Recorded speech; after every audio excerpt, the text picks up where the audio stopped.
आपने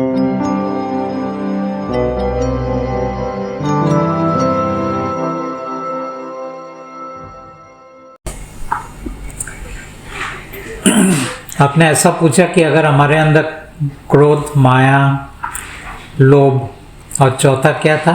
मान मतलब अहंकार। ओके, अगर ये सब चीजें हो तो क्या फिर मोक्ष मुमकिन है या नहीं है?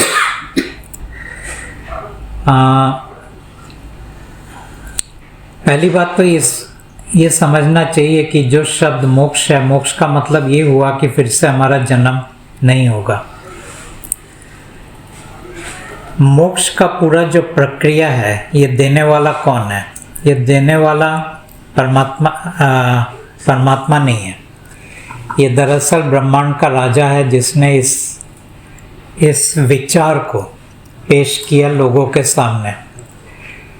लोगों को इस विचार को पेश करने का मकसद ये नहीं था कि वो लोगों की भलाई करना चाहता था या वो लोगों की दुख और दर्द कम करना चाहता था। ऐसा उसका कहीं पे भी मकसद नहीं था। उसका मकसद सिर्फ एक ही था, मोक्ष के नाम पे इंसान को इतना उलझा दो कि जब परमात्मा इंसान के पास में आएंगे तो कोई भी परमात्मा के पास नहीं जाएंगे, परमात्मा के साथ नहीं जुड़ेंगे।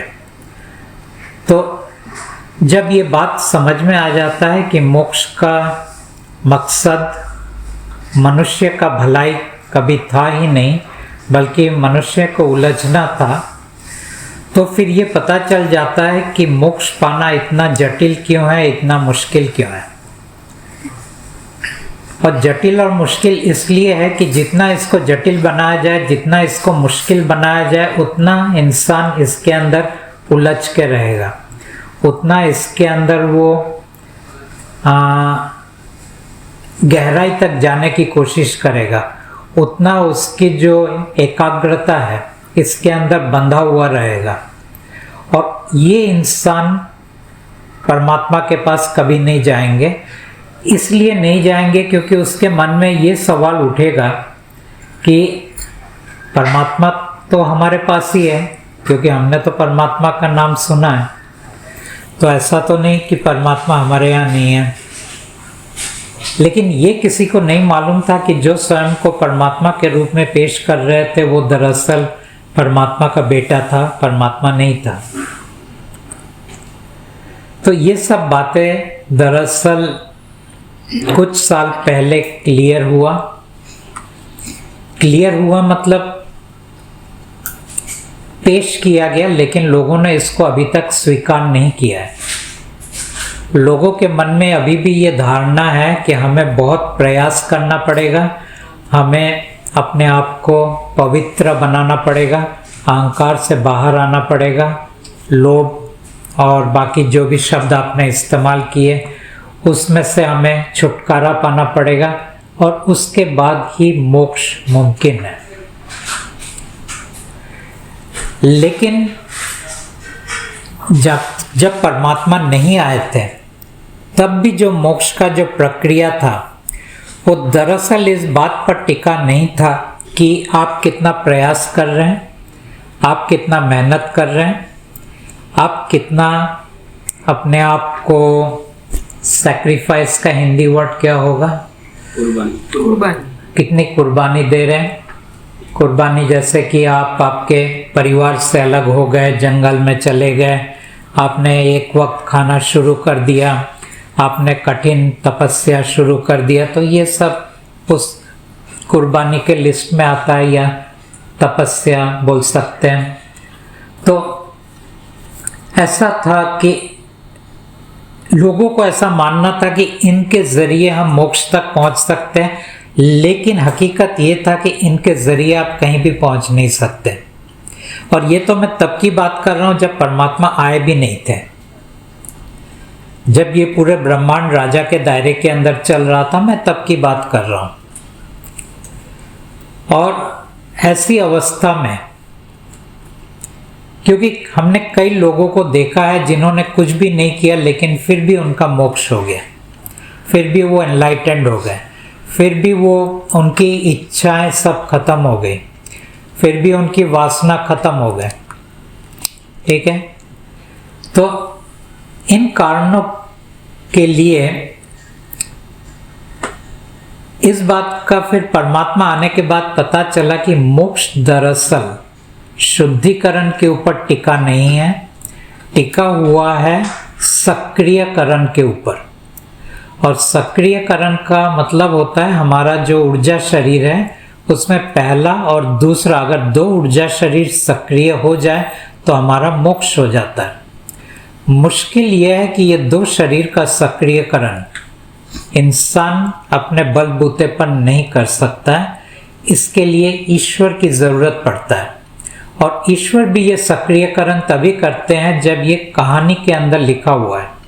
इंसान के जन्म लेने के पहले आत्मा ने जो कहानी उसका लिख दिया, उसके अंदर अगर लिखा है कि दो शरीर का सक्रियकरण होगा तो होगा और मोक्ष भी होगा।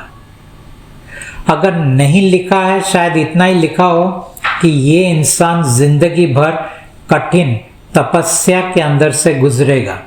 जैसे आप कई जैन मुनियों को देखते हैं, कठिन तपस्या में से गुजरते हैं, लेकिन वो भी जानते हैं कि हमें ये मोक्ष नहीं देगा। वो कहते हैं कई जन्मों की कठिन तपस्या के बाद मोक्ष मुमकिन है। ये बात तो वो भी कहते हैं।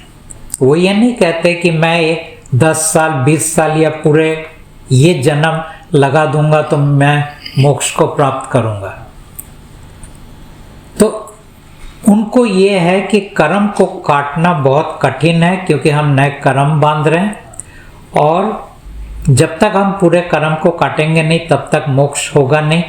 लेकिन परमात्मा ने आके कहा कि कर्म कुछ होता ही नहीं है। फिर भी राजा के दुनिया में कर्म का अस्तित्व है। अब होता क्यों नहीं है? इसलिए नहीं होता है क्योंकि हमारे पास फ्री विल का हिंदी क्या होगा? फ्री विल, जो हम चाहे वो हम कर सकते हैं, ऐसा नहीं है।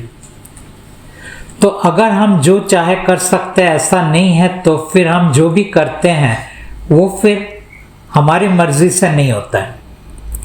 कोई हमें विवशता से करवाता है। कैसे विवशता से करवाता है? हमारे अंदर जो भी विचार डाले जाते हैं वो मेरे नहीं है, क्योंकि मैं ये तय नहीं कर पा रहा हूँ कि अगले 5 मिनट तक मैं किस चीज़ के ऊपर विचार करूँगा। अगर मेरे होते तो मैं तय कर पाता। किसी और का है तो वो मुझे ऊपर नीचे कर रहा है। मेरे अंदर जो इमोशंस है, गुस्सा आना नहीं आना, प्यार आना नहीं आना, ये भी मेरे हाथ में नहीं है। कब कैसे आता है मुझे पता नहीं चलता है, एक्सप्लेन नहीं कर पाता हूँ। उसके बाद मेरे अंदर जो सेंसेशंस है, मतलब मैं किस हद तक अपने शरीर के संवेदना को देख पाऊंगा या समझ पाऊंगा या एहसास कर पाऊंगा, वो भी मेरे बस में नहीं है। थोड़े देर के लिए मैं अपना होश पकड़ के रख सकता हूँ, बाद में वो होश चला जाता है। तो जब इतनी सारी चीजें मेरे बस में नहीं हैं, तो फिर कर्म कैसे मेरे बस में है? और कर्म के मतलब ये नहीं है कि मैं एक्शन की बात नहीं कर रहा हूँ। एक्शन के कारण जो मेरे ऊपर बोझा आता है वो, उसको हम कर्म का बोझा कहते हैं, उसको हम कर्म कहते हैं। तो वो बोझे का मैं जिम्मेदार कहाँ हूँ? इसीलिए परमात्मा कहते हैं कि दरअसल कर्म के लिए कोई भी जिम्मेदार नहीं है। लेकिन फिर भी कर्म के दायरे के अंदर कहानी लिखी जाती है, ये बात तो सही है। तो कर्म होता है लेकिन वो हमारे ऊपर थोपा जाता है, हम नहीं बनाते उनको। तो एक कठपुतली को जैसे नचाया जाता है, वो नाचते नाचते कर्म बना रहा है, लेकिन कठपुतली तो ये भी कह रहा है कि तुम मुझे नचा रहे हो और मैं नाच रहा हूँ, फिर तुम मुझे इस कर्म के जो, जिसको मान लीजिए हम पनिशमेंट बोलते हैं, उसके अंदर से क्यों मुझे ले जा रहे हो? लेकिन विधाता कहते हैं नहीं, तुम्हें गुजरना पड़ेगा। मतलब मैंने किसी का खून किया भी नहीं और फिर भी मेरे ऊपर लगा दिया कि मैंने खून किया और मेरा जेल हो गया। बोला नहीं, जेल तो तुम्हें जाना पड़ेगा। लेकिन जो इंसान इनविजिबल वर्ल्ड का मतलब होता है अदृश्य जगत को देख सकता है, वो क्लियरली देख रहा है कि हर इंसान जो खून कर रहा है वो इंसान नहीं कर रहा है, उसके पीछे कितनी सारी चीजें हैं जो उसको विवश कर रहा है उस एक्ट को करने के लिए। लेकिन क्योंकि हमें उन चीजों को पता नहीं लगता है, दिखता नहीं है, हम ये मान लेते हैं कि ये इंसान ने किया और उसको हम जेल में डाल देते हैं। तो कर्म भी ऐसा ही है। इसीलिए परमात्मा कहते हैं कि कहीं कोई कर्म नहीं है, फिर भी कर्म का बोझा तुम्हारे ऊपर थोपा जाता है और उसको तुम्हें भोगना पड़ता है। दूसरा वो कहते हैं कि शुद्धिकरण मोक्ष का मार्ग नहीं है। शुद्धिकरण सक्रियता से अंग्रेजी में हम कहते हैं एक्टिवेशन। तो ये सक्रियकरण के कारण मोक्ष मिलता है और सिर्फ 2 शरीर का सक्रियकरण करना काफी है, उसके आगे की जरूरत नहीं है। हो तो अच्छा है लेकिन 2 काफी है। तो ये कुछ गलत फहमियां हैं जो पहले पता नहीं था, गुरुओं को भी पता नहीं था, संतों को पता नहीं था, महात्मा को पता नहीं था, और जिनको पता था वो कभी बोल नहीं पाते थे क्योंकि राजा बोलने नहीं देता था। तो अब बाकी रहा सवाल परमात्मा के दायरे के अंदर मोक्ष के लिए क्या अहंकार को वर्जित करना जरूरी है? नहीं, कोई जरूरी नहीं है। परमात्मा कहते हैं तुमने मुझे देख लिया, मेरा चेहरा देख लिया, बात खत्म हो गया, ये तुम्हारा आखिरी जन्म है। हाँ, ये जन्म तुम्हें गुजरना पड़ेगा जैसा लिखा हुआ है। उसमें परमात्मा आके आपके लिए स्वर्ग नहीं बनाने वाले हैं, ठीक है? उसके अंदर अच्छा है तो अच्छे गुजरेंगे, बुरा है तो बुरा गुजरेंगे। वो ये भी कहते हैं कि अगर गुजरते हुए तुम्हें अगर कुछ दुख आता है या दर्द आता है, एक बार मेरे को बोल के देख लो कि तुम्हें राहत मिलता है कि नहीं। तो यही हम लोगों को बोलते हैं, एक बार परमात्मा को यूज करके देख लो। बाकी चेहरा देख लिया, बात खत्म हो गया, फिर आपको पता भी नहीं चला क्योंकि लाखों लोग हैं जो इस चेहरे को देख रहे हैं, और न सिर्फ मेरा चेहरा देख रहे हैं बल्कि मान लीजिए पॉडकास्ट के जरिए जा रहा है और कोई जरिए जा रहा है, और उसके अलावा भी ये चेहरा लोगों के ड्रीम्स में भी आते हैं और अजनबियों के मुंह के ऊपर ये चेहरा उभरता है पल भर के लिए और फिर गायब हो जाता है। तो परमात्मा को सिर्फ एक पल चाहिए और उस पल के अंदर वो चेहरा दिखा के बात खत्म कर देते हैं। यूं तो वो कल चाहे तो वो ये कहे अब चेहरा देखने की भी जरूरत नहीं है, आज वो कहते हैं कि चेहरा देखना जरूरी है, कल का फिर वो बोले चेहरा देखना जरूरी नहीं है तो बात खत्म हो गई। उनको तो सिर्फ ये बोलना है हाँ जितने इंसान है सबका मोक्ष हो जाएगा। सो अभी आगे उनकी मर्जी। तो अभी आपको एक क्लैरिटी है? ओके, मोक्ष और परमात्मा के पास जाना एक ही है। ओके, आपको माइक दे रहे हैं। आपने पूछा कि मोक्ष और परमात्मा के पास जाना एक ही है ना, दोनों एक ही नहीं है। परमात्मा के पास क्या जाएगा वो भी आप समझ लीजिए। परमात्मा के पास जाएगा आपकी आत्मा। आपकी आत्मा जीवन और मृत्यु के दायरे के अंदर बंधा नहीं है, वो स्वतंत्र है। कई लोग मानते हैं या बोलते हैं कि नहीं आत्मा अटका हुआ है, उसको बार बार जन्म लेना पड़ता है। तो ना आत्मा इस दायरे का, हाँ ये जरूर है कि आत्मा हमारे ब्रह्मांड के अंदर अटका हुआ है, लेकिन मनुष्य योनि में आत्मा अटका हुआ नहीं है। मनुष्य योनि की सृष्टि तो उसकी मर्जी से होता है। तो परमात्मा के पास आपकी आत्मा जाएगा और दूसरा आपके जो 11 ऊर्जा शरीर है वो जाएंगे। ये 11 ऊर्जा शरीर बार बार जन्म लेते हैं मनुष्य योनि के अंदर, और अब उनका जन्म नहीं होगा, अब ये वापस परमात्मा के पास जाएंगे। अब क्या नहीं जाएंगे? जो पहला जो चीज नहीं जाएगा, पहला 3 चीज नहीं जाएगा, आपका शरीर, आपका मन और आपका व्यक्तित्व, ये तीनों नहीं जाएगा आपके मरने के बाद। वैसे भी ये विलीन हो जाएंगे, ठीक है। अब रह जाता है सिर्फ एक ही चीज, वो है आप ईश्वर, यानी आपका स्पिरिट बॉडी, ये चला जाएगा राजा के पास। और वैसे भी आप 5 चीज ही हो, शरीर, मन, व्यक्तित्व, स्पिरिट बॉडी यानी ईश्वर, और 5वां ऊर्जा शरीर। ये ऊर्जा शरीर परमात्मा के पास, ईश्वर राजा के पास, और ये 3 चीज, एक को तो जला दिया जाएगा, बाकी 2 तो वैसे ही खत्म हो जाएंगे, ठीक है। तो मोक्ष अलग है, परमात्मा के पास वो 2 जाएंगे। मोक्ष का मतलब ये हुआ कि अगर सब ऊर्जा शरीर चले गए तो फिर से जन्म लेने के लिए कुछ है नहीं, फिर से जन्म लेने के लिए ये ऊर्जा शरीर की जरूरत पड़ता है, क्योंकि खाली ये फिजिकल बॉडी बना दिया उससे कोई इंसान नहीं बनता है।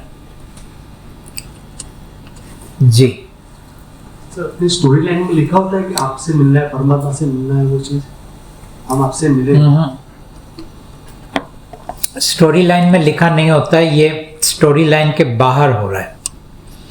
परमात्मा जो भी काम हो रहा है अभी, जिसके भी जरिए हो रहा है, ये सब स्टोरी लाइन के बाहर हो रहा है। राजा को इन चीजों के बारे में मालूम नहीं था, आत्माओं को भी नहीं मालूम था, क्योंकि ये क्लियर नहीं था कि परमात्मा कब आएंगे।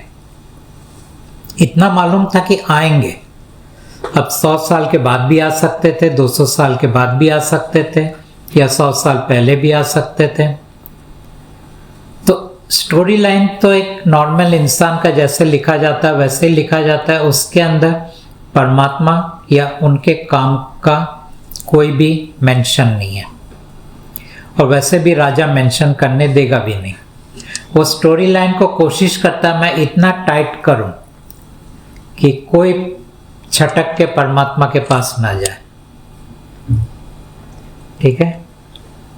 परमात्मा ये न्यूमरोलॉजी है, वो राजा के साथ ज्वाइन हो सकता है कि नहीं हो सकता? न्यूमरोलॉजी राजा के दायरे के अंदर ही आता है, तो उस भी हम अप्लाई नहीं कर सकते हैं उसमें? ना, परमात्मा ना बोल रहे हैं। और जो ये सब रेमेडीज है, जैसे कि कुछ एस्ट्रोलॉजिकल रेमेडीज, नहीं, ये गाय को कुछ खिलाओ, पंखी को कुछ खिलाओ, ऐसा जो रेमेडीज वगैरह रहता है वो परमात्मा बोल रहे हैं। नहीं, परमात्मा के साथ अगर आप रहना चाहते हो तो इन चीजों के साथ आप मत जुड़ो। जो राजा का दिया हुआ रेमेडीज है उन चीजों के साथ आप मत जुड़ो।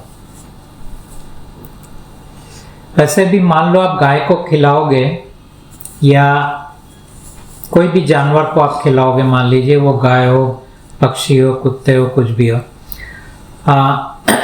बेसिकली आप खिलाते क्यों? पाप काटने के लिए, और कुछ है? हाँ, ऐसे ही कुछ। तो आप आपका दरअसल पाप काटना चाहते हो, पुण्य को बढ़ाना चाहते हो। मुश्किल ये है कि ये सब चीजें तब तक जायज है अगर आपका अगला जन्म होने वाला है तो, क्योंकि ये जन्म तो आपका ऑलरेडी हो चुका है। वहां पे आप जिन चीजों में फंसे हो ऑलरेडी फंस चुके हो, जिन लोगों के अंदर आप रहते हो वहां तो अभी वहां से निकलना मुश्किल है। उनका व्यवहार आपको जो तकलीफ दे रहा है उसमें से आपको निकलना मुश्किल है। आपके शरीर के जो दुख दर्द है वो तो ऑलरेडी हो चुके हैं। तो शरीर की कमियां, मन की कमियां, रिश्तों की कमियां, ये जितनी भी कमियां हैं इनको मैं कमियां ही बोलता हूँ। ये चीजें तो आपको तकलीफ दे ही रही है, और ये कमियां ऑलरेडी कहानी के अंदर लिख दिया गया है। तो इंसान कहता है कि चलो ये जन्म में तो मैं अपना कुछ भला ज़्यादा कर नहीं पाया, अगले जन्म के लिए मैं पूरा कोशिश करता हूँ कि वो मेरे अच्छे तरह हो, और उसके लिए वो पाप को काटने की कोशिश करता है, पुण्य को कमाने की कोशिश करता है। लेकिन जब ये तय हो जाता है कि अगला जन्म है नहीं, पहली बात तो ये सही में पाप काट रहे हैं या पुण्य को आप कमा पा रहे हो, इसका तो वेरिफिकेशन भी बहुत बड़ा मुश्किल है। ये पूरा एक अंधविश्वास के ऊपर चलता है।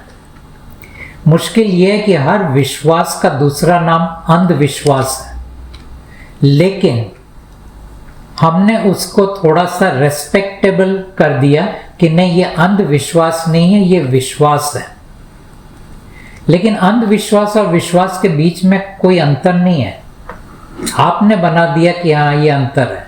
जैसे आपकी पूरी विश्वास और श्रद्धा है किसी देवी या देवता के ऊपर, या किसी काबा के ऊपर, या किसी एक इंसान जो सूली पे चढ़ा हुआ है उसके ऊपर। बात विश्वास की है, लेकिन दूसरे तरह से देखा जाए तो यह अंधविश्वास ही है। जो विश्वास कर रहा है उसके लिए वो अंधविश्वास नहीं है, लेकिन बाहर से जो देख रहा है वो तो कहता है ये अंधविश्वास है। मुसलमान को ऐसा लगता है कि हिंदू अंधविश्वासी है, हिंदू को लगता है कि नहीं वो अंधविश्वासी है। क्योंकि कौन अंदर के सर्कल में है और कौन बाहर है, सर्कल के बाहर है, उसके ऊपर ये डिपेंड करता है विश्वास है या अंधविश्वास है।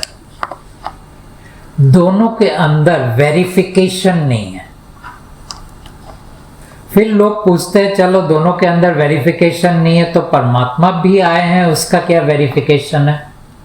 नंबर 2, परमात्मा कहते हैं ये आपका आखिरी जन्म है, उसका भी क्या वेरिफिकेशन है।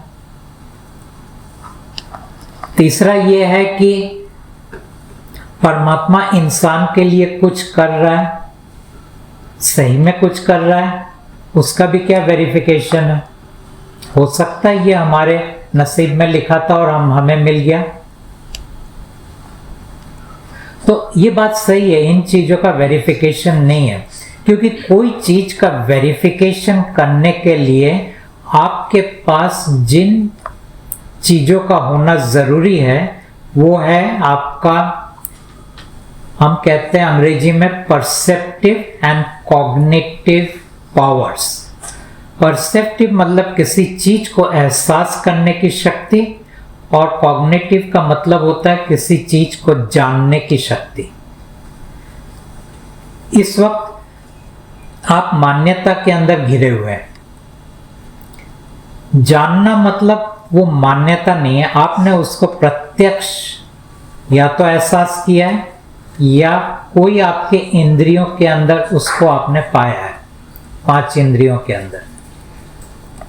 और आपके पास कोई मैकेनिज्म है जिसके जरिए आप उस चीज को परख सकते हो। जैसे मैकेनिज्म क्या होता है कि मान लीजिए आपके पास एक मेजरिंग टेप है, तो आप माप सकते हो कि ये टेबल की चौड़ाई कितनी है। टेप है तो माप सकते हो, टेप नहीं है तो आपको अंदाजा करना पड़ेगा, फिर बात मान्यता की आ जाएगी। मापोगे तो वो मान्यता नहीं है, वो जानने वाली बात आ जाएगी। तो इसी तरह आपके पास कुछ मैकेनिज्म होना चाहिए उस चीज को जानने की, कंफर्म करने की। तो ये सब चीजें आम इंसान के पास नहीं है, जिसके कारण उस इंसान को मान्यता के दायरे के अंदर पड़ा रहना पड़ता है। तो परमात्मा कहते हैं कि छोड़ो, परमात्मा आए या नहीं है इंपॉर्टेंट नहीं है। परमात्मा ने कहा कि आपका ये आखिरी जब लाइफ है, होगा या नहीं होगा वो भी इंपॉर्टेंट नहीं है। इंपॉर्टेंट क्या है, आज से लेके मृत्यु तक मेरा जो बाकी का जिंदगी है, क्या वहां पे मुझे कुछ रिलीफ मिल सकता है, मुझे कुछ रिलीफ का हिंदी वर्ड क्या होगा, राहत मिल सकता है। क्योंकि मेन तो वही है, मुझे जीना है, हर दिन मुझे जीना है। और इसीलिए मैं लोगों को कहता हूं कि आप परमात्मा को एक औजार के तल पर इस्तेमाल करो।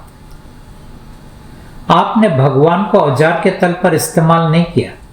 आपने भगवान को किस लिए इस्तेमाल किया, जाके गिड़गिड़ाने के लिए, जाके अपनी पहचान बनाने के लिए, ठीक है, जाके डरे हुए जाते हो।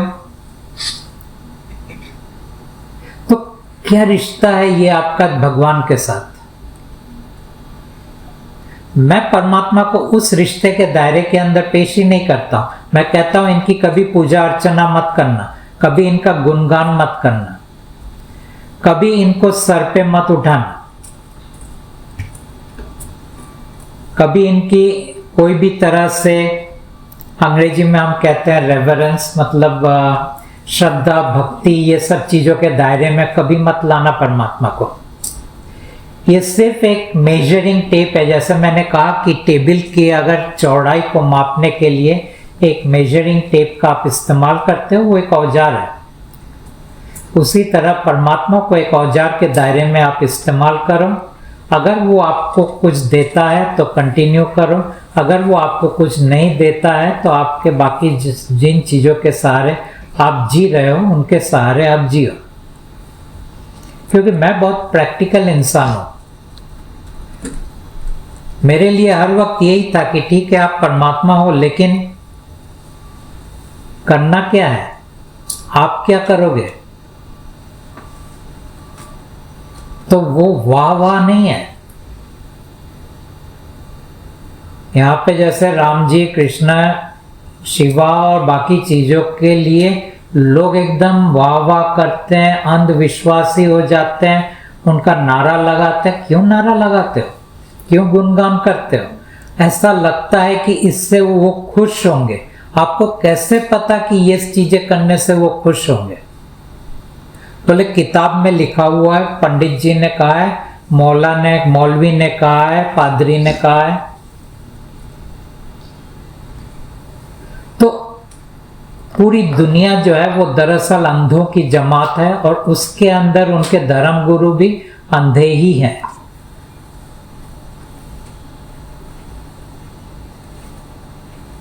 और अंधों की जमात में अगर कोई देखने वाला आ जाता है तो उसके ऊपर बहुत बड़ा शक आ जाता है कि तुम कैसे बाकी धर्म गुरु से अलग बोलते हो, तुमने क्या जाना।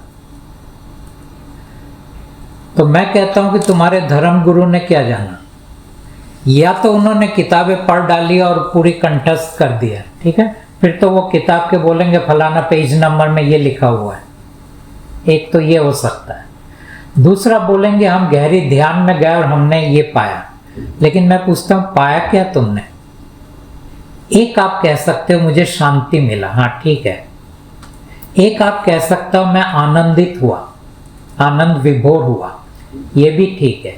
आप कह सकते हो कि मैंने एक लाइट देखा, ज्योति देखा, वो भी ठीक है।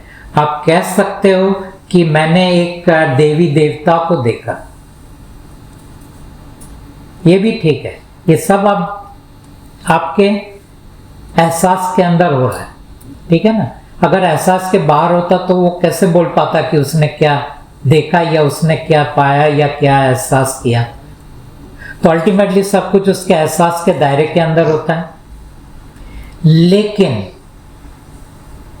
देखने के बाद, यानी शांति पाने के बाद, आनंद विभोर होने के बाद, ज्योति को देखने के बाद, देवी देवता को देखने के बाद, या पूरे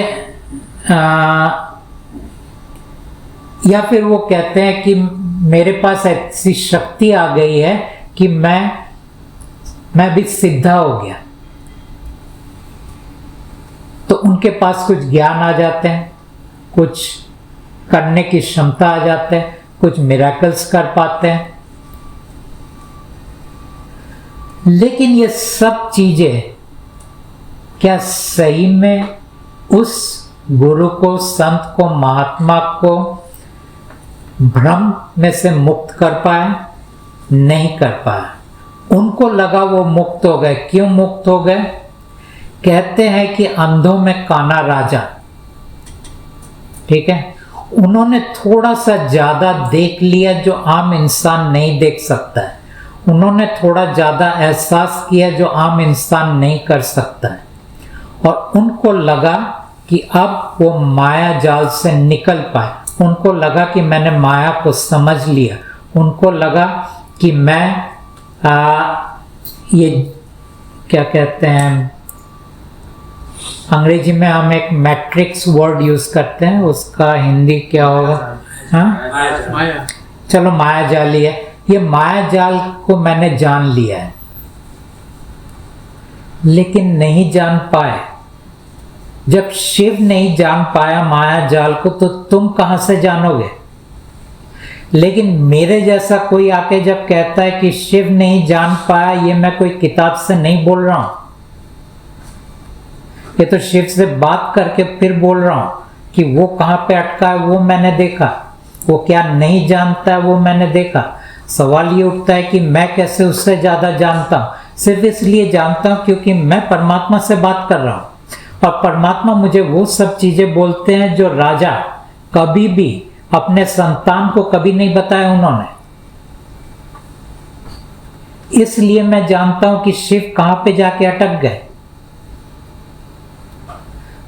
इसलिए मैं जानता हूं कि शिव को किस तरह इस्तेमाल किया गया जब उनको यहां पे मनुष्यों के बीच में मनुष्य योनि के अंदर भेजा गया। लेकिन फिर लोगों का ऐसा मानना ये अहंकार के शब्द हैं या इस इंसान का वो अंग्रेजी में कहते हैं डिल्यूजन, हेलुसिनेशन, ये सब काफी शब्द हैं। इन शॉर्ट वो इनका मानना है कि इस इंसान के मन का विकार हो गया है।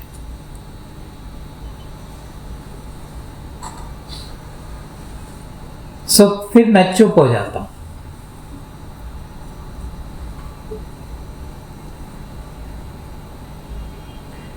सो इसलिए मैं तो आपका कन्वर्सेशन कहाँ क्या था आपका टॉपिक के? न्यूमरोलॉजी। हाँ, आपने कहा था रेमेडीज रेमेडीज से बात निकली थी। तो रेमेडीज अब जरूरत ही क्या है जब अगला जन्म है ही नहीं। हाँ, इस जन्म के लिए आपको क्या करना जरूरी है आप देख लो। मैं तो बहुत साफ बोलता हूँ, ये जन्म आपका आखिर है, ठीक है। अब इस जन्म के लिए आपको लगता है आपका भगवान, आपका अल्लाह, आपका पिता, आपका औरा माजदा, आपका वाहेगुरु, जो भी आप मानो, अगर वो आपको कुछ देता हो उसको छोड़ना मत। अगर वहां नहीं मिलता हो तो इसको एक बार ट्राई करके देख लेना। अगर ये देता है तो इसको कंटिन्यू करना। यह मतलब परमात्मा।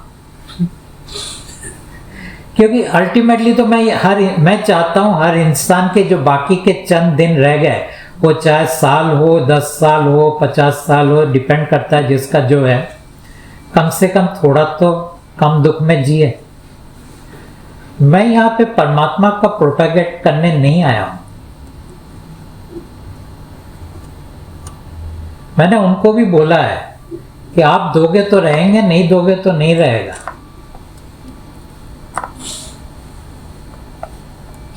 और मैं इंसानों को कहता हूं जो देता है उसके पास जाओ। गाय को खिला के तुम्हें लगता है तुम्हारा जिंदगी बेहतर हो रहा है, गाय को खिलाओ। क्योंकि मैं चाहता हूं तुम्हारा जिंदगी थोड़ा बेहतर हो। मैं चाहता हूं तुम थोड़ा कम तकलीफ में गुजरो। मेरा पूरा फोकस मानव के ऊपर है, ना परमात्मा के ऊपर है, ना भगवान के ऊपर है।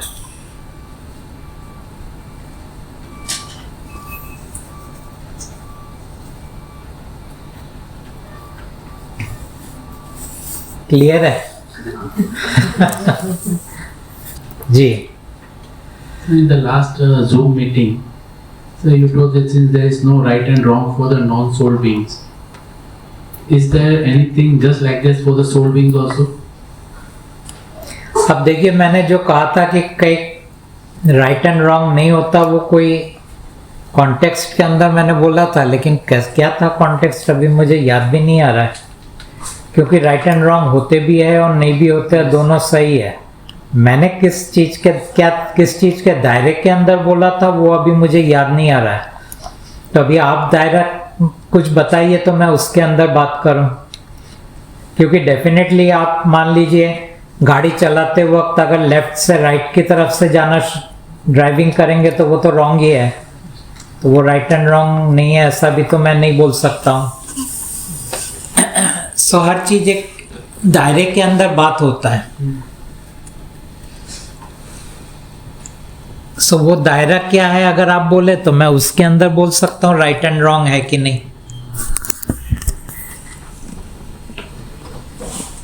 And if we are with God right now, हाँ, will our storyline will change or will the K will try to change our storyline? ना स्टोरी लाइन नहीं बदलेगा। आप परमात्मा के साथ है तो आपका स्टोरी लाइन नहीं बदलता है, ना भगवान आके आपका स्टोरी लाइन को बदलेगा, क्योंकि आपका स्टोरी लाइन बदलने जाएगा ना तो वो करीबन 10,000 लोगों का स्टोरी लाइन बदल जाएगा। ऐसा कोई स्टोरी लाइन नहीं बदलते हैं, क्योंकि एक स्टोरी लाइन एक पूरा जाल है, नेटवर्किंग के अंदर है। उसमें से आप एक को थोड़ा सा इधर से इधर हिला दोगे तो बाकी चीज़ों का रिपल इफेक्ट जो होगा वो तो बहुत बड़ा हो जाएगा। इसीलिए ना परमात्मा को छूते हैं स्टोरी लाइन को और ना ही भगवान छूता है। हाँ, स्टोरी लाइन के अंदर वो आके आपको थोड़ा तकलीफ देने की कोशिश करेगा।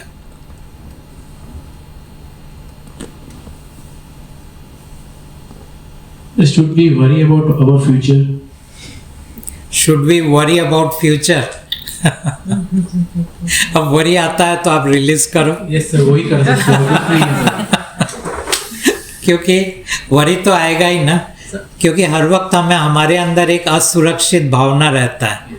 हमें लगता है कि हर चीज़, भले ना हमारे पास पैसा है, भले ना हमारे पास सेहत है, भले हमारे पास ज्ञान है, लेकिन फिर भी इंसान जानता है सब कुछ होने के बावजूद भी ऐसे कई परिस्थितियां होते हैं जहां वो अपने आप को बेबस और लाचार पाता है, जहां अपने आप को वो बहुत मजबूर पाता है। तो इंसान देखता है कि अल्टीमेटली वो हर चीज़ को टैकल करने की उसके अंदर क्षमता नहीं है और इसीलिए वरी आना स्वाभाविक है। या इस बात की भी वरी होती है कि हमारा किसी के प्रति जिसको हम कहते हैं अटैचमेंट है, तो हमें नहीं मालूम किसकी आयु कितनी है, कौन टिकेगा कौन नहीं टिकेगा, क्योंकि मौत तो ऐसा आता है आज एकदम सब ठीक है और कल आके वो पूरा स्विच ऑफ हो जाता है। तो वरी होना तो स्वाभाविक है। तो परमात्मा कहते हैं कि जैसे ही आपके अंदर ये वरीज आ जाते हैं, एक बार मेरे को बोल दो, फिर देखो कुछ फर्क पड़ता है कि नहीं। लेकिन मैं ये नहीं कहूँगा कि आपके अंदर वरी नहीं होना चाहिए, क्योंकि इंसान हो आप, वरी तो होगा। हाँ, अगर आप पूरी तरह एनलाइटेंड हो गए, जहाँ पे आपके हर मून ज़ीरो हो गया है, आपकी क्या कहते हैं वांटिंग ज़ीरो हो गया, मतलब अटैचमेंट ज़ीरो हो गया है, वांटिंग ज़ीरो हो गया है, आपकी डिज़ायर्स ज़ीरो हो गए हैं, आपको कोई फ़र्क नहीं पड़ता है आप क्या खा रहे हो, क्या पहन रहे हो, आपको अपनी जिसको हम कहते हैं कंफर्ट जोन में रहना आपके लिए कोई मायने नहीं रखता है, क्योंकि जो इंसान कंफर्ट जोन में रहना चाहता है उसके लिए भी फिर प्रॉब्लम तो होता है। उसको कंफर्ट जोन से जैसे ही बाहर निकालोगे वो अस्त व्यस्त हो जाएगा। लेकिन आपको कंफर्ट जोन, क्योंकि आपने इतनी तपस्या की कि आप कंफर्ट जोन भी आपको नहीं चाहिए, ऐसे इंसान के लिए वरीज नहीं होते हैं। लेकिन बाकी जितने इंसान हैं ये लोगों के लिए तो वरीज हो गई। सो वरीज जब होंगे तो फिर हम रिलीज करते हैं, और रिलीज करते ऐसा नहीं कि परमानेंट हम फ्री हो गए, उस पल के लिए थोड़ा हमें रिलीफ मिला, बाद में वापस वो अच्छा आ जाता है, फिर से हम बोलते हैं। तो इसी तरह परमात्मा कहते हैं किसी तरह ये बाकी के दिन काट दो। हाँ, दिन अच्छे होते हैं तो पूरी तरह एंजॉय करो, अगर दिन में बुरे होते हैं तो परमात्मा को बोलते जाओ, अब देखो कितना रिलीफ परमात्मा देते हैं। अच्छा, ओवरऑल देखा जाए तो life is totally sadness only sir. In between there are spikes of happiness. ये हो रहा है। ये बात सही है, क्योंकि इंसान को प्रोग्राम किया गया है खाना बनाने के लिए, राजा का खाना बनाने के लिए। तो ये जो स्पाइक ऑफ हैप्पीनेस बोले या स्पाइक ऑफ एक्साइटमेंट बोले या स्पाइक ऑफ अंग्रेजी में एक शब्द है ग्ली। ग्ली का मतलब होता है कि मेरा कुछ अच्छा नहीं हुआ लेकिन आपका बुरा हुआ तो मुझे बहुत आनंद मिला, उसको अंग्रेजी में बोलते हैं ग्ली। और हैप्पीनेस होता है मेरा अच्छा हुआ तो मुझे आनंद मिला। तो ये दो शब्द है। सैडिस्टिक प्लेजर, हाँ, वो सैडिस्टिक प्लेजर है, दूसरा जेन्युइन प्लेजर है। तो ऐसी अवस्था में जितने टाइम हमारे पास होता है, मान लीजिए किसी के लिए वो 1% होगा, किसी का 10% होगा, लेकिन उससे ज़्यादा तो किसी का होता ही नहीं है। फिर बाकी टाइम या तो आप सैडनेस, हर किसी के ज़िंदगी के अंदर वो जितने भी लोगों के साथ रहे फिर भी अकेलापन उसको खाता रहता है, फिर भी जीवन का कोई मतलब नहीं है, उस चीज़ का एहसास उसे खाता रहता है, फिर भी कल की एश्योरेंस, कल का कोई सिक्योरिटी नहीं है, वो भी उससे खाता रहता है।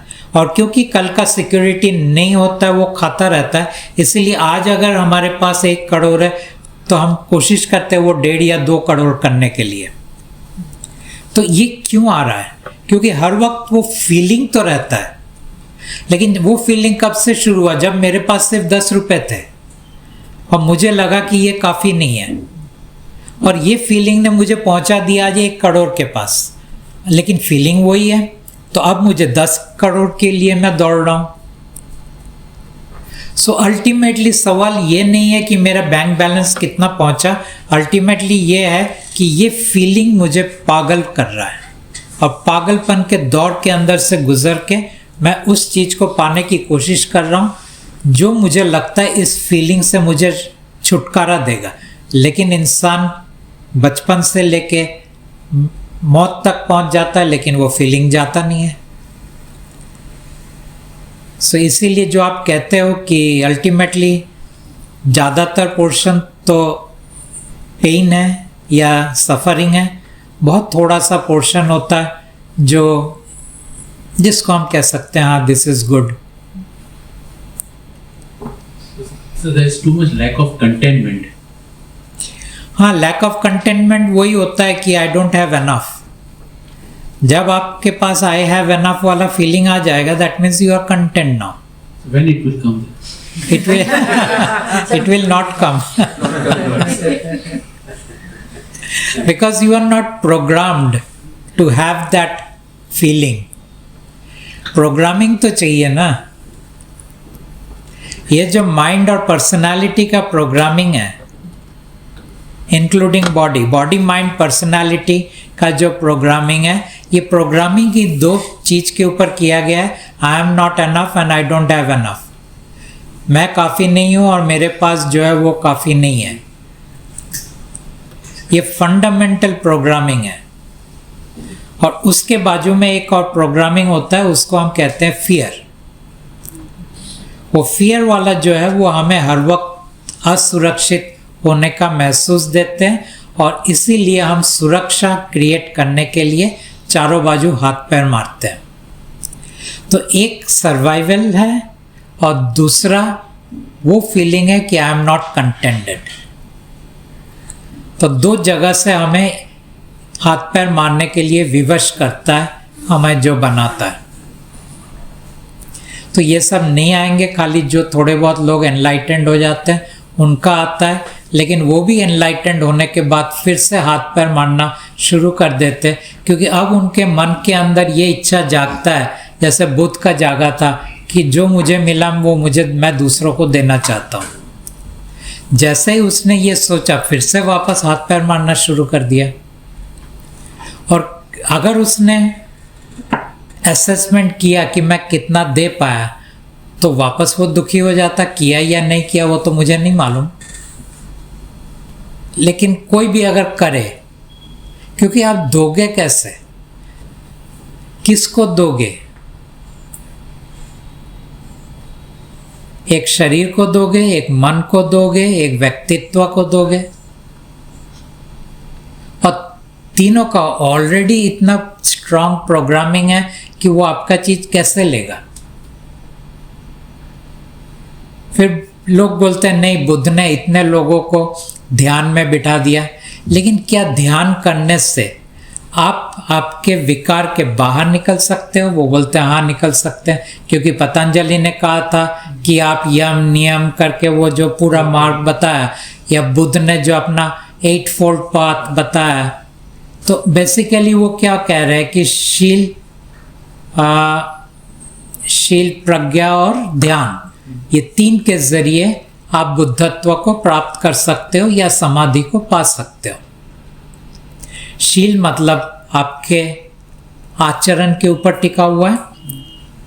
उसमें right thinking, right living, right earning, right eating, वो सब चीज़ें आ जाता है। प्रज्ञा, प्रज्ञा का मतलब ये हुआ कि जो मैं हूँ वो दरअसल वो मैं नहीं हूँ। तो नेति नेति में आप चले जाते हो, ना मैं मेरा शरीर हूँ, ना मैं मेरा नाम हूँ, ना मैं मेरी याददाश्त हूँ, ना मैं इस रिश्ते के कारण मैंने अपने आप को जो माना वो हूँ। और फिर ये हुआ आपकी प्रज्ञा। और फिर ध्यान, ध्यान का मतलब ये हुआ कि आप अपने इतने अंदर चले जाते हो कि संसार गिर जाता है। लेकिन फिर यहाँ पे सवाल ये उठता है, ये सब चीज़ें आप कर किस चीज़ के साथ रहे हो? आप कर किस चीज़ के साथ रहे हो? अगर देखा जाए तो आपके पास वैसे भी तीन ही चीज़ें करने के लिए। शरीर जिसके सहारे आप बैठ जाते हो आसन लगा के, मन जिसके सहारे आप देखना शुरू करते हो, और आपके व्यक्तित्व जो आपके सब विचार और आपके सब फीलिंग्स दे रहा है। तो आप कहते हो कि इस मन के ज़रिए मैं मेरे मन से मुक्त होना चाहता हूँ। और मन के ज़रिए मन से मुक्त कोई हो नहीं सकता है, क्योंकि मन के ज़रिए आप मन से मुक्त नहीं हो सकते। बाहर से कुछ आके आपको मुक्त करना पड़ता है, और वहाँ आता है ईश्वर का रोल। इस ईश्वर के रोल को किसी ने समझा नहीं है, किसी ने जाना नहीं है। और जिन लोगों ने थोड़ा बहुत जाना वो ईश्वर की पूजा करने लगे।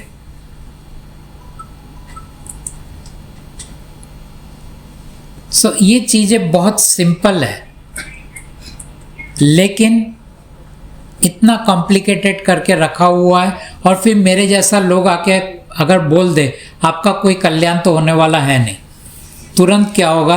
आप बोलोगे इस इंसान ये बहुत पेसिमिस्टिक है, ये बहुत नेगेटिव है, ये बहुत नकारात्मक सोचता है, इसके अंदर कोई भी पॉजिटिविटी नहीं है। लेकिन एक और इंसान आके आपको सपने दिखाता है, फिर आप कहते हो नहीं ये बहुत पॉजिटिव है, ये मुझे रास्ता दे रहा है, ये मार्गदर्शन दे रहा है। दरअसल किसी ने कुछ दिया ही नहीं है किसी को। अगर सही में कुछ दे पाता तो आज इंसान की ये दुर्दशा ना होता। So both the thing is making us more confused. Confuse नहीं हो रहे, दरअसल आप ढूंढ रहे हो कि मेरी बातों से आप कुछ नतीजे पे पहुंचोगे जिसको आप इस्तेमाल कर सकते हो। और मैं आपको इस्तेमाल करने के लिए कुछ दे भी नहीं रहा हूँ, और जो आपके पास है वो भी बता रहा हूँ कि देखो ये भी कोई इस्तेमाल करने की चीज़ नहीं है। इसीलिए आप कंफ्यूज्ड हो रहे हो। क्लैरिटी का मतलब है कि ना ये कुछ मुझे देगा ना ये कुछ मुझे देगा। फिर आप बोलोगे फिर मैं क्या करूं? वही जो आप हर दिन कर रहे हो। Because before I joined you, so I was quite ambitious. I mean, after meeting you, it is totally topsy-turvy world now. अभी मैं थोड़ा भी ये नहीं हूँ, लेकिन at the same time, I wanted that I should be ambitious enough. आपका ambition दरअसल स्टोरी लाइन के ऊपर टिका हुआ था, और आपका स्टोरी लाइन आपका कार्मिक बैगेज के ऊपर टिका हुआ था। ठीक है, अब मैंने पहले कहा कार्मिक बैगेज कुछ होता नहीं है, लेकिन फिर मैंने ये भी कहा कि परमात्मा की नज़र में कार्मिक बैगेज नहीं होता है, लेकिन राजा ने आपके लिए कार्मिक बैगेज बना के आपके माथे पे लेकर थोप दिया, यानी डाल दिया। अब उसको आपको भुगतना पड़ रहा है। लेकिन उस कार्मिक बैगेज के अंदर आपको बहुत एम्बिशियस प्रोग्रामिंग किया गया था।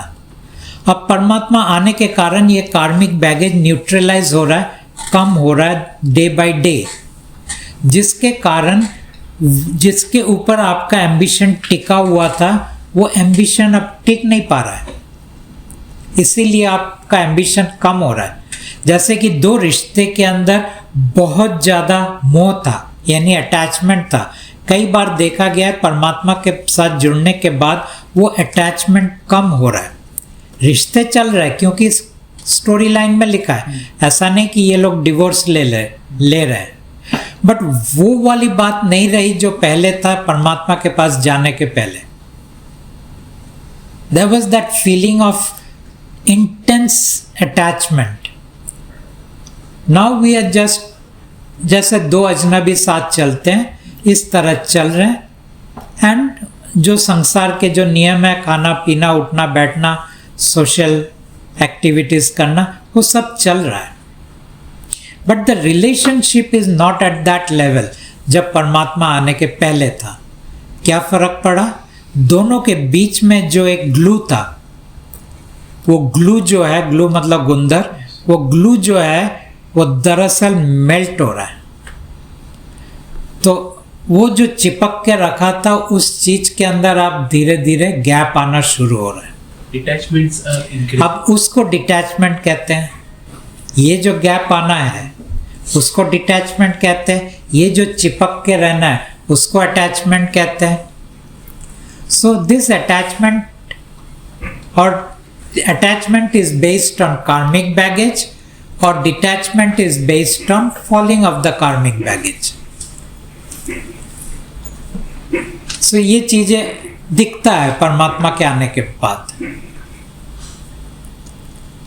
बट मेरा आपको ये एक्सप्लेनेशन देना आपके लिए इज नॉट ए, मैं कैसा कहूँगा कि it is not a solution that I am giving you, understanding दे रहा हूँ।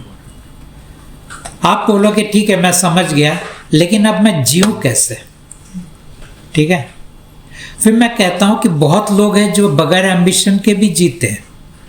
अब आप उनकी श्रेणी में आ रहे हो, और अब जीने का आपका एक ही तरीका है कि जो आपका कर्म का जो, जिसको हम कहते हैं रिस्पॉन्सिबिलिटी, ड्यूटी, जो आपके फैमिली के दायरे में होता है, जो आपके प्रोफेशन के दायरे में होता है, और इन दोनों को आप निभाते जाओ। और उसके अंदर अगर स्टोरी लाइन में लिखा है that you will now go into further progress, तो होगा, but you are not pushing it. कहीं तालमेल बैठ जाएगा और शायद प्रोफेशन में you might go to the next level. आप कोशिश नहीं करोगे, आप हाथ पैर नहीं मारोगे। ये फर्क आता है परमात्मा आने के बाद। लेकिन परमात्मा आने के पहले हर प्रोग्रेस के पीछे इंसान का हाथ पैर मारना जरूरी होता है, उसका एम्बिशन होना जरूरी होता है, उसका गोल सेटिंग जरूरी होता है, वो गोल को परस्यू करना जरूरी होता है, और बाकी जो भी सब चीज़ें वो करता है वो सब चीज़ें ज़रूरी होता है।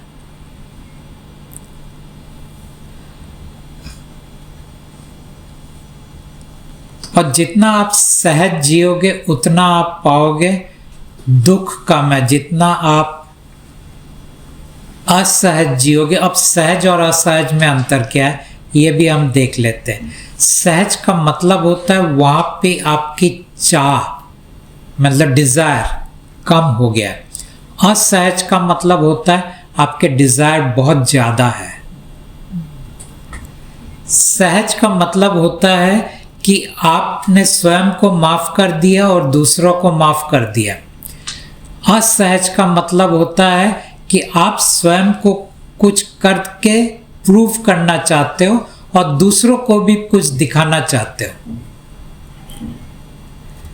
सहज का मतलब होता है आप आज के लिए जीते हो, असहज का मतलब होता है आप कल के लिए जीते हो। सहज का मतलब होता है आप रिलैक्स्ड हो, असहज का मतलब होता है आप स्ट्रेस्ड हो, टाइट हो। तो ये अंतर है सहज और असहज में। परमात्मा कहते हैं दोनों में कोई प्रॉब्लम नहीं है, आपको सहज जीना है तो जियो, असहज जीना है तो जियो।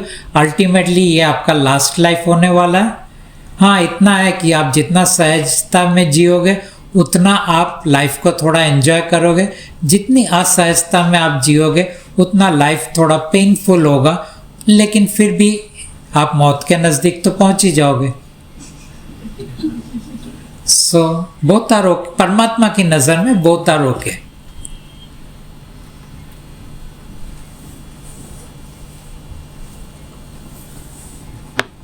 अभी भी कंफ्यूज्ड है? No, sir, I'm clear.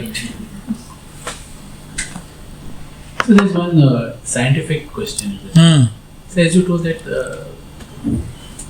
भगवान ने first he made humans, उसके बाद all the hierarchies जो है animals, food kingdom, plants वो सब बनाया था, and humans are there present since 10,000 15,000 years back. उसके पहले 65 million years पहले there were dinosaurs. तो वो किसने बनाया? This is just a general knowledge. देखिए, पहली बात तो ये है, साइंटिस्ट जितना बिलियन या मिलियन ईयर्स की बात कर रहे हैं, पूरी जो कायनात है ये दरअसल परमात्मा के नज़र में and with in the time scale of the human ears. क्योंकि अगर मैं आपको बोलूं काल के नज़र में उनका एक दिन हमारे लिए कई साल हो जाएंगे। अब कई साल मतलब वेदर इट इज़ डिकेड और century, we do not know. क्यों वी डू नॉट नो? क्योंकि पूरा इवोल्यूशन, पूरा क्रिएशन किस चीज़ के ऊपर टिका हुआ है? एक इंडिविजुअल के सपनों के दायरे के अंदर। अब अगर आप इस चीज को समझ जाते हो कि दरअसल मैं जब सपना देखता हूं वहां पे तो मैं भी क्रिएट कर रहा हूं। मेरे क्रिएशन के लिए मुझे तो बिल्डिंग ब्लॉक की जरूरत नहीं है। मेरे क्रिएशन के लिए मुझे 10 एकड़ जमीन की जरूरत नहीं है। मेरे क्रिएशन के लिए मुझे ईंट, पत्थर, सीमेंट लाने की जरूरत नहीं है। और मेरे क्रिएशन के लिए टाइम की भी जरूरत नहीं है। तो हर क्रिएशन, फिर भी वो क्रिएशन उतना ही ठोस है जितना आपकी जागृत अवस्था के क्रिएशन ठोस है। तो फिर जिन लोगों ने थोड़ा बहुत जाना, और अभी तो परमात्मा ने भी कंफर्म किया कि दरअसल हर क्रिएशन उसका कोई अस्तित्व नहीं है, उसका सिर्फ एक प्रोजेक्शन है। जिस तरह आपके रात को सोते वक्त या कभी भी आप सोते हो, उस वक्त के क्रिएशन भी उसका अस्तित्व नहीं है, उसका एक प्रोजेक्शन है। उसी तरह जागृत अवस्था के क्रिएशन का भी कोई अस्तित्व नहीं है, वो एक प्रोजेक्शन है। लेकिन वो रियल लगता है। रात को भी हम सोते हैं, वो भी रियल है, और जागते हैं तो भी रियल है। लेकिन दोनों में अंतर क्या है? दोनों में अंतर ये है, वो वाला रात वाला जो है वो फ्रैगमेंटेड है। फ्रैगमेंटेड मतलब टुकड़े टुकड़े हैं। रात वाले में कंटिन्यूटी नहीं है। आज मैं जहाँ पे ख़त्म किया, फिर से जब सोने जाता हूँ वहाँ से मेरी शुरुआत नहीं होती है, तो कंटिन्यूटी नहीं है। दिन के अंदर जब मैं सोने जाता हूँ और जब मैं उठता हूँ वहाँ पे कंटिन्यूटी है, और वहाँ पे कोई फ्रैगमेंटेड नहीं है। सो एवरीथिंग एक स्मूथ फ्लो हो रहा है। और यहाँ पे मैं बहुत सारे लॉज के दायरे के अंदर उसको स्टडी कर पाता हूँ। जैसे लॉ ऑफ ग्रेविटी हुआ, लॉ ऑफ इलेक्ट्रिसिटी हुआ, लॉ ऑफ इलेक्ट्रोमैग्नेटिज्म हुआ, लॉ ऑफ इनर्शिया हुआ, लॉ ऑफ मोशन हुआ। तो इतने सारे लॉज के अंदर मैं उस चीज को फ्रेम कर पा रहा हूँ। और क्योंकि ये लॉज के अंदर फ्रेम हो रहा है तो लगता है ये रियल है। लेकिन अगर आप यही लॉज को ले जाएंगे आपके सपनों के अंदर, वहां भी ये लॉज लागू ही है, लेकिन क्योंकि वहां कंटिन्यूटी नहीं है इसीलिए लॉज दिखते नहीं है।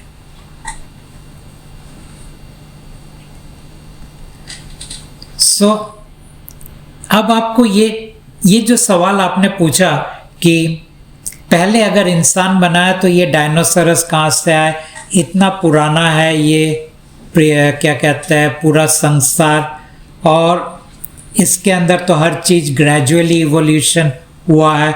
वहाँ पे तो इंसान तो लास्ट में आना चाहिए, वो फर्स्ट कैसे आ गया? फर्स्ट में तो हमें एमीबा से शुरू करना चाहिए, क्योंकि प्रोटोजोआ नहीं होगा तो वहाँ से फिर बाकी का कहाँ से आएगा, राइट? साइंस इस तरह से बातें करता है, लेकिन वहाँ हम कहते हैं रात को जब आप सोने जाते हो वो क्रिएशन आपका एमीबा से शुरू हुआ था। वहाँ तो आपने पूछा नहीं, तो यहाँ क्यों पूछ रहे हैं? लेकिन यहाँ हम इसलिए पूछ रहे हैं क्योंकि अगर हम इवोल्यूशन का थ्योरी के अंदर हर चीज को अगर हम एक्सप्लेन नहीं करेंगे तो फिर हम साइंटिफिक प्रोग्रेस नहीं कर सकते।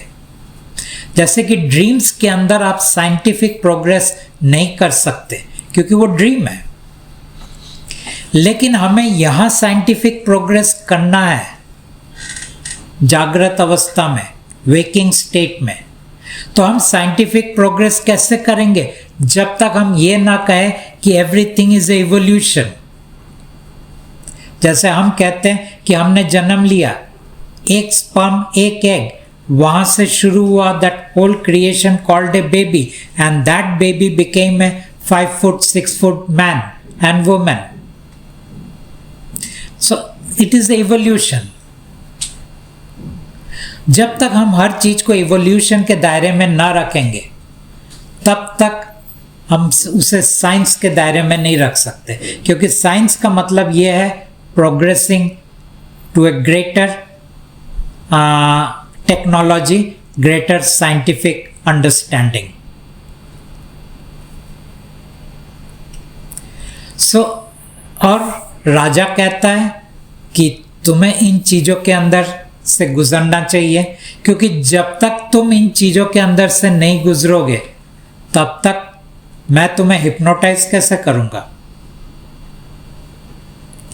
सो उसका हिप्नोसिस क्या है? उसका हिप्नोसिस ये है कि उसने हमें मानने के लिए विवश किया कि पूरी कायनात के अंदर जो कुछ है वो एक इवोल्यूशन है, और उसके अंदर उसने डाल दिया बिग बैंग थ्योरी, क्योंकि हर चीज तो शुरू वहां से हुआ है, और ऑर्गेनिक इवोल्यूशन एमीबा से हुआ है। तो यूनिवर्स के इवोल्यूशन के लिए big bang theory, organic evolution के लिए एमीबा, अब फिर पूरी कहानी। सो ये सब चीजें हमारे जो क्या कहते हैं माया जाल को एकदम टाइट रखता है।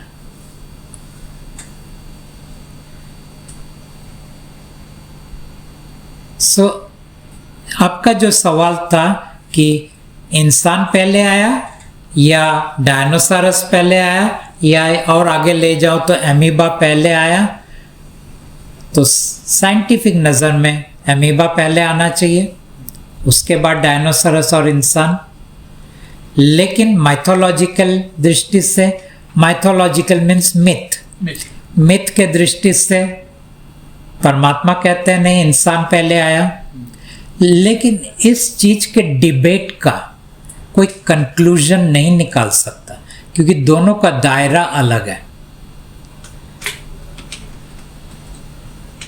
अगर मैं मेरे अपने अंदर मैं इस डिबेट के उतर जाऊं कि रात को देखा हुआ सपना सही था या दिन का देखा हुआ दृश्य सही है, तो अल्टीमेटली तो मैं कोई नतीजे में पहुंच नहीं सकता। फिर उस डिबेट को पागल खाने की तरफ ले जाने की एक पूरी प्रक्रिया बन जाता है, क्योंकि ये इंसान नॉर्मल लाइफ नहीं जी सकता, और नॉर्मल लाइफ जीने के लिए हमें लोगों से एक लेवल ऑफ इंटरेक्शन करना पड़ता है, हमारे अपनी जो बेसिक नेसेसिटीज़ है उसको पूरा करना पड़ता है, उसके लिए पैसे लाने पड़ते हैं, उसके लिए बाकी चीज़ें लाने पड़ते हैं, रोटी कपड़ा मकान के लिए जो चीज़ें हैं उनका बंदोबस्त करना पड़ता है, बच्चे होते हैं उनका ख्याल रखना पड़ता है। So we have a life to live, और उसके अंदर बीच बीच में हम थोड़ा एंटरटेनमेंट लाते हैं, because otherwise life becomes too stressful, हमें डिस्ट्रेस भी करना होता है। तो अगर आपकी पूरी मंशा ये है कि मैं ये लाइफ नहीं जीऊंगा, मैं अल्टीमेटली यूनिवर्स का जो सीक्रेट है उसको मैं जानना चाहता हूं, तो वो पूरा अलग एक लाइफ हो जाएगा आपका। आप नॉर्मल लाइफ जी नहीं पाओगे। ऐसे भी होते हैं लोग, फिर वो परिवार छोड़ देते हैं, वो अपना धंधा छोड़ देते हैं, पैसा छोड़ देते हैं, कोई सीक्रेट जानने के लिए या तो सिद्धि का मार्ग अपनाता है, सिद्धि पाता है तो वो फिर ऊपर के आयाम में जा सकता है, कोई अपने अंदर जाके ढूंढता है उस सीक्रेट को, क्योंकि वो एक लॉ है, एज अबव सो बिलो, जो बाहर है वही तुम्हारे अंदर है। तो दोनों इंसान दोनों अलग मार्ग अपनाता है, बट इन द एंड कोई निष्कर्ष नहीं है, नो आउटकम, नो कंक्लूजन। और नो कंक्लूजन वाले एरिया में चाय के ऊपर चर्चा बहुत बढ़िया है, जिंदगी को जीने के लिए बढ़िया नहीं है।